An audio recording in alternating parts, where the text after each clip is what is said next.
बोल सत्य सनातन धर्म की, बोल श्रीमद् भागवत महापुराण की, पतित पावनी कलिमल हारिणी मंगलकारिणी मोक्षदायिनी मागंगम यदा ये पवित्रतम तीर्थ अर्थिवेणी ब्रह्मकुंड है। श्रीमद् भागवत महापुराण के एकादश स्कंद के दूसरे अध्याय से तीसरे अध्याय से कथा चल रही थी। राजा निमि के यज्ञ के अंदर नव योगेश्वर पधारे। अब राजा निमि ने पूछा कि महाराज नारायण क्या है? नारायणाभिधानस्य ब्रह्मण परमात्मना। महात्मा लोग नारायण नारायण कहते रहते हैं, लेकिन वो नारायण कौन है? यदि वे वांग मनसा गोचर है, प्रत्यक्ष चैतन्य भिन्न परम तत्व परमार्थ है,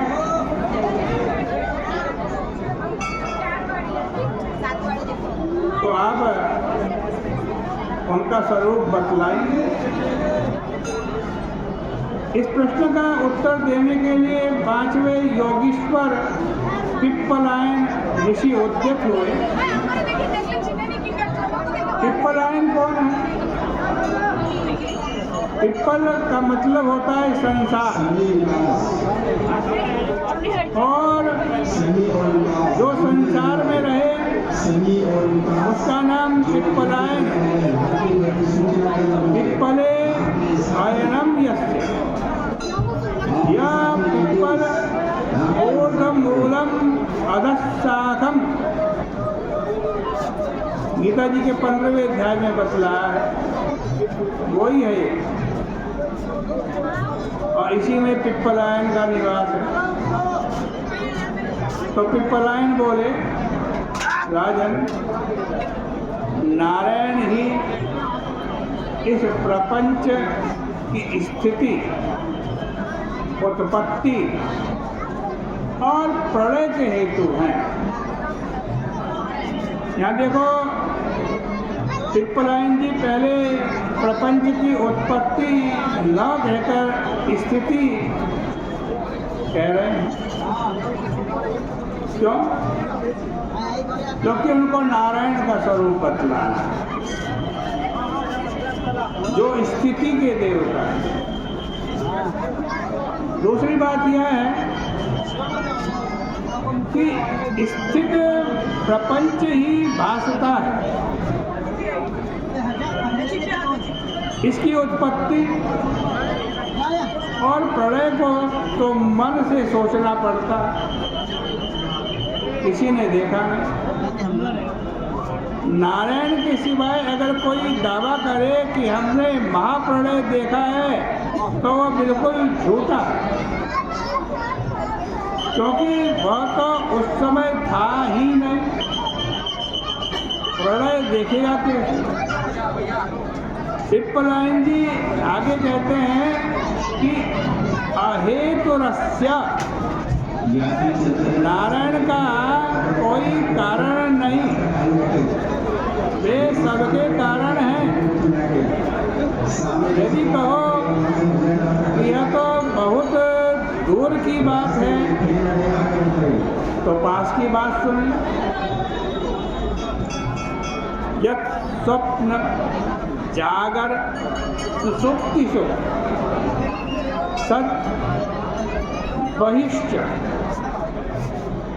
पहले जो कहा गया वह तत्पदार्थ के रूप में था, अब त्वम पदार्थ के रूप में कहा जा रहा है कि वह नारायण स्वप्न, जागृत और सुषुप्ति बुद्धि तीनों अवस्था में रहती है। जो सृष्टि के मूल में है वही तुम्हारी तीनों अवस्था के मूल में है। यदि कहो कि यह बात भी कुछ परोक्ष की है और तुम साक्षात अपरोक्ष की बात सुनना चाहते हो तो राजन वह भी सुनो। देहेन्द्रिया सुहृदया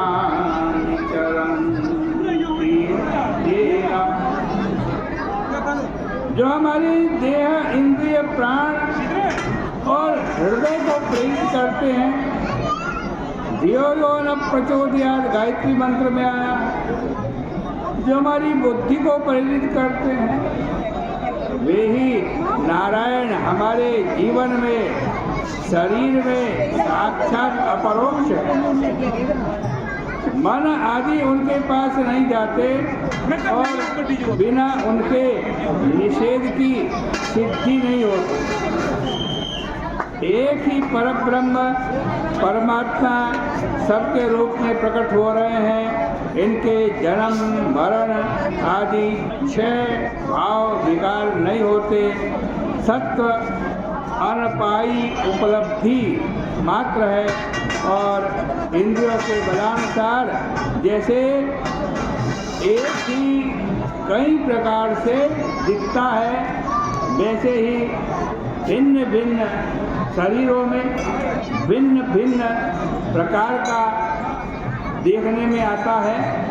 जब इंद्रियाएं सो जाती हैं और अहम भी सो जाता है तब वह कूटस्थ आशय मृते, बिना आशय के, बिना अंतःकरण के, बिना उपाधि के, बिना अभाव के अपने अस्तित्व को प्रमाणित करता है।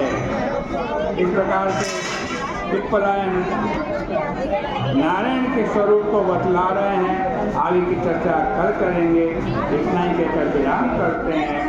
बोले गंगा मैया की जय, बोले कृष्ण कन्हैया लाल की जय।